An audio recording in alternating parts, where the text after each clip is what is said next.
Chapter 22. On being mindful of God's blessings. The disciple.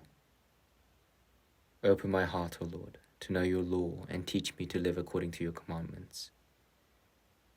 Grant me to know your will, and reverently to consider all your countless blessings, that henceforward I may yield your due and worthy thanks. I know and confess that I am wholly unable to render you proper thanks, even for the least of the many blessings that you grant me, for I am less than the least of your gifts. When I consider your boundless generosity, my spirit grows faint at its greatness. Whatever powers of soul and body we possess, outwardly or inwardly, natural or supernatural, are your own gifts, and proclaim the bounty of the loving and good God, from whom we receive all good gifts.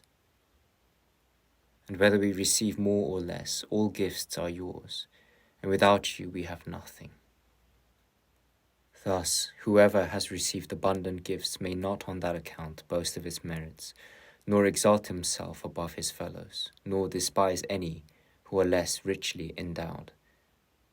For the greater and better a man is, the less he attributes to himself, and the more humbly and devoutly he returns thanks to God. He who holds himself in humble esteem and judges himself most unworthy is most fitted to receive God's greatest gifts. One who has received lesser gifts should not on that account be grieved or envious of those who are more richly endowed than himself.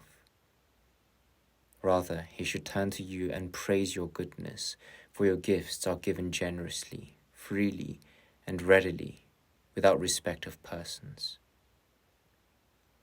All good things come of you, therefore in all things you are to be praised. You alone know what is right for each to receive, and it is not for us to judge why one has less and another more, for you alone can weigh the merits of each.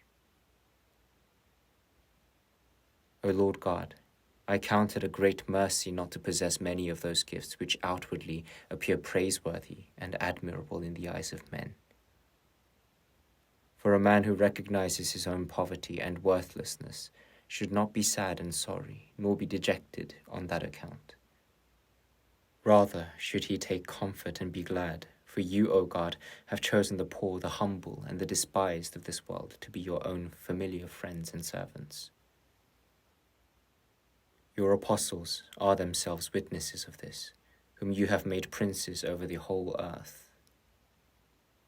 Yet they lived in this world without complaint, being so humble, simple, and without malice or deceit, that they were glad to endure reproaches for your name's sake.